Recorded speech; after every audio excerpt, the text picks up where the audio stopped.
Hi guys, இன்னைக்கு நம்ம என்ன படம் பார்க்க போறோம்னு பாத்தீங்கன்னா ஒரு மோட்டிவேட்டடான ஒரு படம் தான். உங்களை எத்தனை பேரு ஏதாவது ஒண்ணு சாதிக்கணும்னு நினைச்சு அதுக்கு ஒரு 0% கூட வாய்ப்பு இருக்காது. இருந்தாலும் இதை நான் பண்ணுவேன், விடாமுயற்சியோட இதை நான் பண்ணி காட்டுவேன் அப்படின்னு சொல்லிட்டு தன்னம்பிக்கையோட இருக்கீங்களா? இப்ப கண்டிப்பா உங்களுக்கு இந்த படம் பிடிக்கும். இது ஒரு ரியல் இன்சிடென்ட்.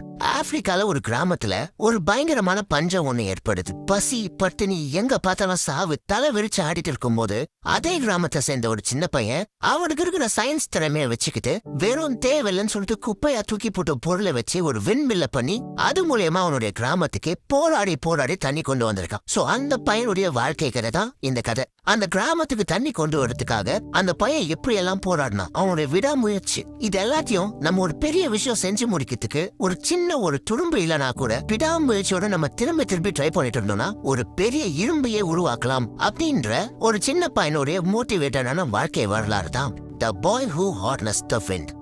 இது வரைக்கும் இந்த சேனலை சப்ஸ்கிரைப் பண்ணாதவங்க சப்ஸ்கிரைப் பண்ணிக்கோங்க, மறக்காம பெல் ஐகானை பிரஸ் பண்ணிக்கோங்க. படத்துடைய ஓப்பனிங்ஸ் என்ன ஆப்பிரிக்கால இருக்கக்கூடிய ஒரு வறண்ட பூமியை காட்டுறாங்க. ரொம்பவே ஒரு வறண்டு போன ஒரு பூமி தான். ஆனா அந்த இடத்துல பாத்தீங்கன்னா அவங்க வாழ்வியலுக்கான ஆதாயத்தை அவங்க தேடிட்டு இருக்காங்க. சோளங்கள் அறுவடை செஞ்சுட்டு இருக்காங்க. அப்படி ஒரு குடும்பமா சேர்ந்து அந்த அறுவடை பண்ணிட்டே இருக்கும்போது இப்ப திடீர்னு ஒருத்தர் அப்படி தடுமாறி நில குறைஞ்சு கீழே விடுறாரு. கொஞ்ச நாட்டிலேயே கதற ஆரம்பிக்கிறாங்க. என்னன்னு பார்த்தா அவர் இறந்து போயிட்டாரு. ரொம்ப வீக்கா இருந்திருக்காரு போல இருக்கு. அவர் இறந்து போயிட்டாரு. அந்த இறுதி சடங்குல தான் டெய்லரை காட்டுறாங்க. இப்ப இறந்து போனவருடைய கசின் தான் அப்படி அவர் பக்கத்துல ஒரு சின்ன பையனை காட்டுறாங்க இல்லையா? இவன் பேர் தான் வில்லியம். இந்த வில்லியம் தான் இந்த கிராமத்துடைய தலையெழுத்தே மாத்த போறான் அப்படின்றது இங்க யாருக்குமே இப்ப தெரியாது. அப்ப அங்க இருக்கிற பாத்திரியார் இறந்து போனவரை பத்தி ஒரு விஷயம் சொல்றாரு. இங்க இறந்த ஒவ்வொருத்தரும் பாத்தீங்கன்னா இந்த கிராமத்துல இருந்த மண்ணை எப்படியாச்சும் பாதுகாக்கணும், இந்த விவசாயத்தை காக்கணும் அப்படின்னு சொல்லிட்டு தான் கடைசி வரைக்கும் அவங்க உயிர் போற வரைக்கும் இந்த மண்ணிலே இருந்தா இறந்து போயிருக்காங்க. அந்த கடமை உங்களுக்கும் இருக்கு, நீங்களும் அதை ஃபாலோ பண்ணணும் அப்படின்னு சொல்லிட்டு சொல்றாரு. இப்போ இந்த ஃபியூனரல் முடிகிற சமயத்துல நம்ம சைட்ல பாத்தீங்கன்னா தார தப்பட்டெல்லாம் அடிச்சு பயங்கரமா டான்ஸ் எல்லாம் ஆடுவாங்க இல்லையா? சோ அந்த மாதிரி அவங்க பாத்தீங்கன்னா அவங்க முறைப்படி இந்த இறுதி சடங்கு முடிக்க இப்ப அடுத்த நாள் காலையில இந்த பாவப்பட்ட கிராமத்துல ஒரு விடியல். எல்லாரும் தூங்கி எந்த பேர் கூட இல்ல. ஆனா வில்லியம் பாத்தீங்கன்னா ஏதோ ஒண்ணு துணி பண்ணிட்டு இருக்கான். வில்லியம் பத்தி சொல்லணும்னா ரொம்பவே பிரில்லியன்ட். அவனுக்கு நிறைய விஷயங்களை கத்துக்கணும், நிறைய டெக்னிக்கலான விஷயங்கள் அவனுக்கு இன்ட்ரெஸ்ட் இருக்கு. இப்ப கூட பாத்தீங்கன்னா ஏதோ ஒரு ரேடியோ போட்டு நோண்டிட்டு இருக்கான். என்ன பாத்தீங்கன்னா இவன் இந்த மாதிரி விஷயங்கள்லாம் நல்லாவே பண்ணுவான். அங்க இருந்து அவங்க சில பேர் பாத்தீங்கன்னா அவங்களுடைய ரேடியோஸ் எல்லாம் கொடுப்பாங்க.